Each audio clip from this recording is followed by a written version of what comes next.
ಬಸವಾಯ ನಮಃ ವಿಭು ಬಸವಾಯ ನಮಃ.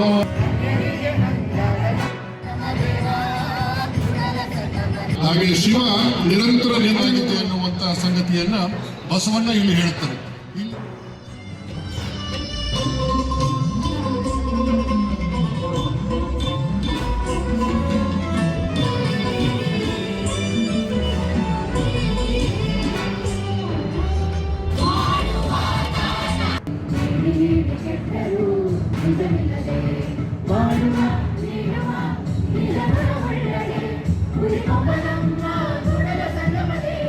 ಬಸವಣ್ಣನವರ ಆಯ್ದ 38 ವಚನಗಳ 8 ಹಾಡುಗಳನ್ನು ಸಾವಿರಷ್ಟು ಹೆಚ್ಚು ಜನ ಒಂದೇ ವೇದಿಕೆ ನಿಂತುಕೊಂಡು ಒಂದೇ ಕಂಠದಲ್ಲಿ ಹಾಡ್ತಾ ಇರುವಂಥದ್ದು.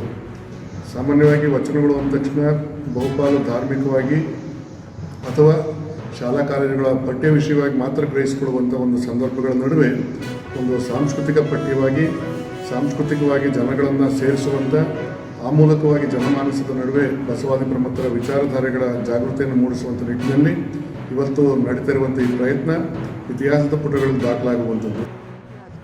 ಕಾರ್ಯಕ್ರಮ ಸುಮಾರು 1300 ಜನರು, ಸುಮಾರು 18 ಸಂಗೀತಕಾರರು ಹೇಳಿಸಿ ಕಲಿಸಿದಂಥ ಒಂದು 38 ವಚನ, ಬಸವಣ್ಣವರ 38 ವಚನಗಳನ್ನು ಒಂದೇ ಸ್ಟೇಜ್ನಲ್ಲಿ, ಸುಮಾರು 260 ಅಡಿ ಅಂತ ಭವ್ಯವಾದಂಥ ಸ್ಟೇಜ್ನಲ್ಲಿ ಒಂದೇ ಕಂಠದಲ್ಲಿ ಹಾಡಲಿದ್ದಾರೆ. ಇಂಥ ಐತಿಹಾಸಿಕ ಕಾರ್ಯಕ್ರಮವನ್ನು ಕಣ್ತುಂಬ ನೋಡಿ ಆನಂದಿಸುವಂತಹ ಒಂದು ಸುಸಂದರ್ಭ. ಕಂಠದಿಂದ ಎಲ್ಲರೂ ವಚನವನ್ನು ಹಾಡುವಂಥದ್ದು ಇವತ್ತು ಮೈನವಿರೇಳಿಸುವಂತಹ ಒಂದು ಕಾರ್ಯಕ್ರಮ ಇವತ್ತಿಲ್ಲಿ ನಡೆಯುತ್ತೆ. ಇದಕ್ಕೆ ನಾವು ಕೂಡ ಭಾಗಿಯಾಗ್ತಾ ಇದ್ದೀವಿ ಅನ್ನೋದೇ ನಮಗೆ ಒಂದು ತುಂಬ ಸಂತೋಷದ ವಿಷಯ. ಎಷ್ಟೋ ಸಾವಿರ ವರ್ಷಗಳಲ್ಲಿ ಬಹುಶಃ ಈ ಥರದ್ದು ಒಂದೊಂದು ಕಾರ್ಯಕ್ರಮ ಬರುತ್ತೋ ಏನೋ, ಅಂತಹ ಒಂದು ಕಾರ್ಯಕ್ರಮದಲ್ಲಿ ನಾವು ಭಾಗಿಯಾಗ್ತಿರೋದು ನಮಗೆ ತುಂಬ ಹೆಮ್ಮೆ ಆಗಿದೆ. ಶಿಬಿರಗಳನ್ನು ಮಾಡಿ ಶಿವಮೊಗ್ಗ ಎಲ್ಲ ಶಿಕ್ಷಕರುಗಳನ್ನು ಉಪಯೋಗಿಸ್ಕೊಂಡು ಮಾಡಿರ್ತಕ್ಕಂತಹ ಒಂದು ವಿಶೇಷ ಕಾರ್ಯಕ್ರಮ, ಎಲ್ಲ ವಿದ್ವಾಂಸರುಗಳ ಸಹಕಾರದೊಂದಿಗೆ ನಡೀತಾ ಇರ್ತಕ್ಕಂಥ ವಿಶೇಷ ಕಾರ್ಯಕ್ರಮ ನಭೂತೋ ನ ಭವಿಷ್ಯತಿ ಅಂತಕ್ಕಂತಹ ಒಂದು ವಿಶೇಷವಾದ ಕಾರ್ಯಕ್ರಮ.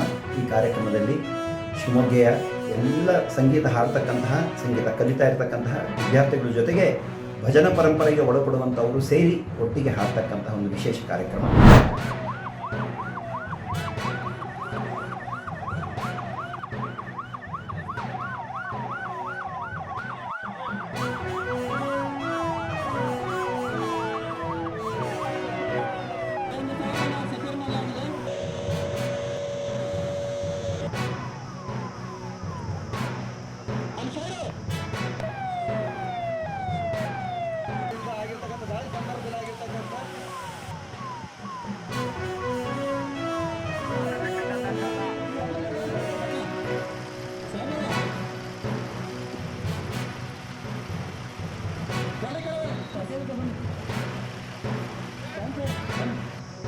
ನಮ್ಮ ರೆಸ್ಕ್ಯೂ ಟೀಮ್ಗಳಿಗೆಲ್ಲ ತಾವು ಸಹಕಾರ ಕೊಡಬೇಕಾಗಿ ತಮ್ಮಲ್ಲಿ ಕೇಳಿ ನಿಲ್ಸಬೇಕು.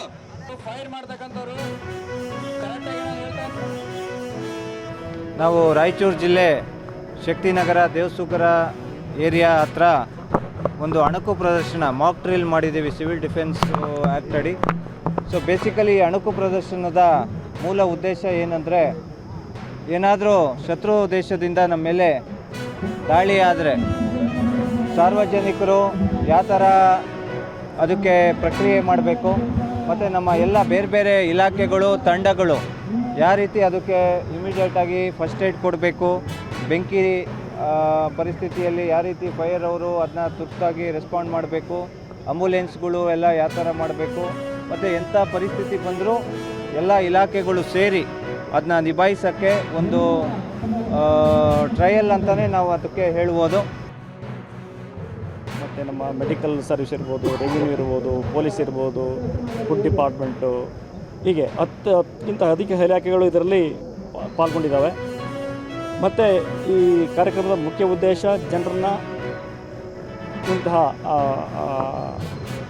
ಆತಂಕಕಾರಿ ಸಮಯಗಳಲ್ಲಿ ಅಥವಾ ವಿದೇಶಿ ಆಕ್ರಮಣಕಾರಿ ಸಮಯಗಳಲ್ಲಿ ಜನರು ಪ್ಯಾನಿಕ್ ಆಗದೆ ತಮ್ಮನ್ನು ತಾವು ಹೇಗೆ ರಕ್ಷಣೆ ಮಾಡ್ಕೋಬೋದು, ಹೇಗೆ ಮಾಹಿತಿ ಕೊಡ್ಬೋದು, ಹೇಗೆ ಇಂಥ ಒಂದು ಘಟನೆನ ಅವರು ವಿವರಿಸಿ ತಕ್ಷಣ ಜಿಲ್ಲಾಡಳಿತಕ್ಕೆ ಅಥವಾ ಸಂಬಂಧಪಟ್ಟ ತಿಳಿಸಿ ಅವ್ರನ್ನ ರಕ್ಷಣೆ ಮಾಡಿ ಮತ್ತು ನೇಬರಿಂಗ್ ಜನರನ್ನು ಕೂಡ ರಕ್ಷಣೆ ಮಾಡೋಂಥದ್ದು ಈ ಕಾರ್ಯಕ್ರಮದ ಹಿಂದಿನ ಉದ್ದೇಶ ಇದೆ.